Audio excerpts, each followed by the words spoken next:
Rhino Page comes through, the 5th in the row for the Dallas Strikers, and they hold a 68-pin advantage.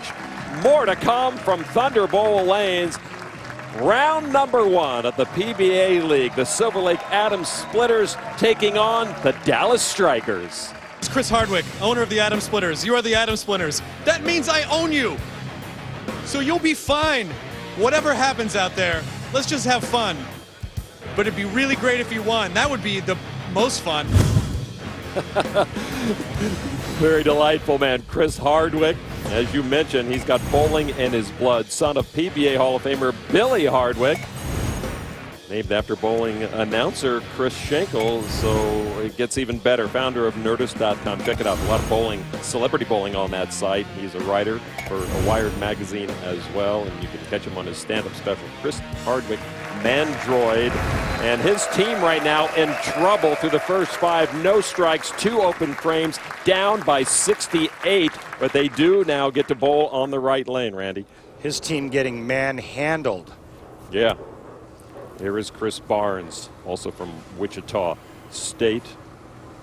PBA Player of the Year in the 07-08 season. Trying to get him going, but he misses the head pin on that right lane. At least it was close. To what? It was close to downtown Detroit because that was wide of target. And this is starting to get ugly. 3 years ago. And that's part of the guessing game. It's part of getting that brain trust on the bench to help you know where to throw that ball. No, I get that, but that was just a poor shot. It was wide of target on a 50-foot pattern. That's got no chance of curving. And barely converts that spare. So all these teams trying to earn maximum points towards winning a spot in the league finals in Indianapolis later this year. The league champion will raise the Elias Cup. 12 points for second, big 18 points for first place. Today's step ladder. Brian Smith now, the leadoff man for the Dallas Strikers. They went strike times 5 in the first half of this match, and they continue with 6 in a row. Well, I'll tell you what, a lot of folks thought Norm Duke was off his rocker when he chose this roster. Maybe not so much now. Stu Williams opened up in his second frame. Bromborough, England. Now his first attempt on the right side leaves the 10. Well, it was 3 more than last time, I guess.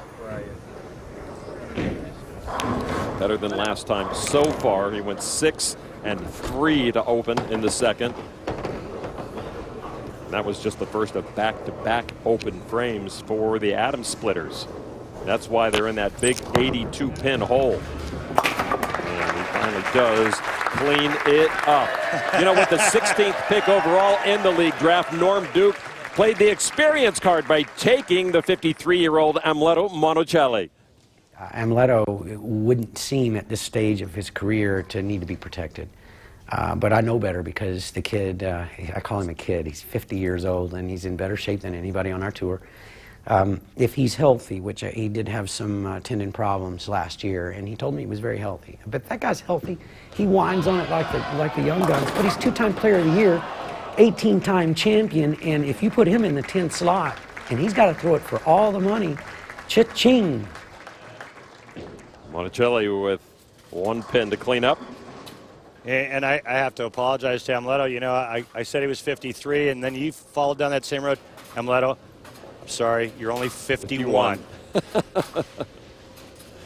I should know never to follow you. All right. So the Dallas Strikers with a huge advantage in this first match of round 1 of the PBA League action. The first non-strike for the Strikers. They are sitting pretty as Nathan Bohr comes to the lane in his 8th frame for the Silver Lake Adams Splitters. And no matter how poorly their results today, they do, in my opinion, they get the best name in the league.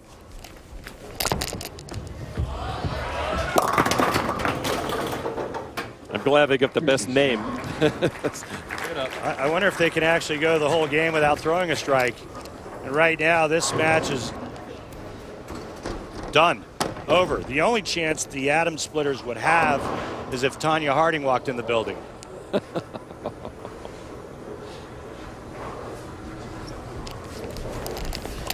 4. I mean, just a complete slaughter. This is not how the Atom Splitters wanted it to go here in this opening match. And, of course, upcoming PBA League events. February 10th, Carmen Salvino Classic. All the classics there. Mark Roth, Don Carter, Earl Anthony, and the Elias Cup, which will crown the champion of the PBA League, coming up from Indianapolis. Mike Machuga. Chugs. That was half and 2 from that shot. You hear that? Yep. Mike Machuga, and that's what we talked about at the Open, where it's a lot of strategy involved. Your teammate comes back and tells you the move that he just made on that lane. You've got players that throw the ball very similar to one another. Mike Machuga just giving some info back to Norm Duke as to what type of adjustment he made from one lane to the next. Josh Blanchard for the Atom Splitters. Yeah, he raised his arms. He knew it early. The first strike of their lineup. Nice job, Josh. Oh, yeah. Hugs all around. Guarantee if the match was close, Norm wouldn't be touching that man. So the strikers will move on to face the Motown Muscle, owned by the Bus, Jerome Bettis. So this just continued warm-up on these lanes for the strikers, and that can do nothing but help them. Mike Fagan, the franchise player of the Motown Muscle. And Duke gets his magic to work.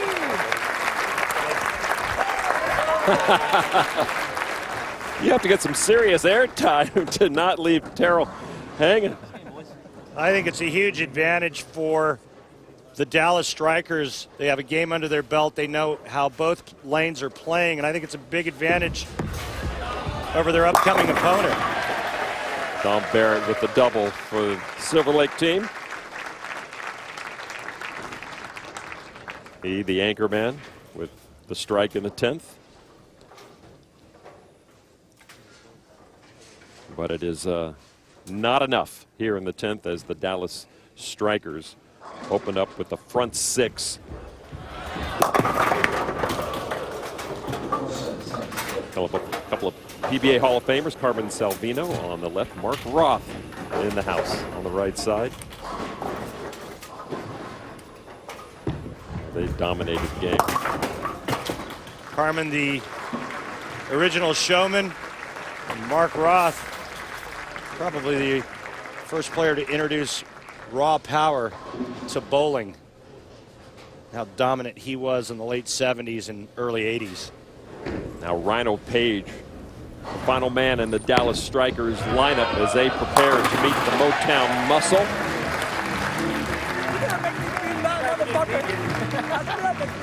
I'd imagine the Motown Muscle will have plenty of crowd support here in Allen Park, not far from downtown Detroit, as you mentioned, Randy.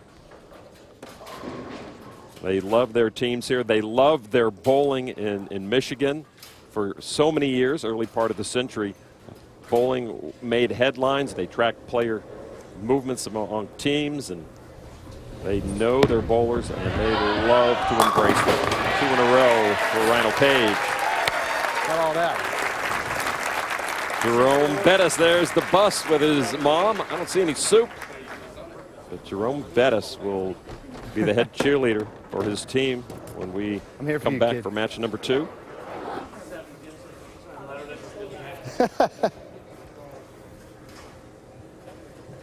Rhino Page.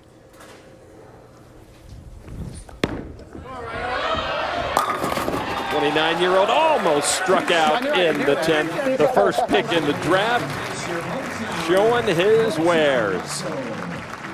So that wraps it up The Dallas Strikers with a dominating win over the Silver Lake Adams Splitters, 278-171. And when we come back, match number 2, the Motown Muscle in the house, trying to pick off the Strikers. We're having fun here at Thunderbolt Lanes.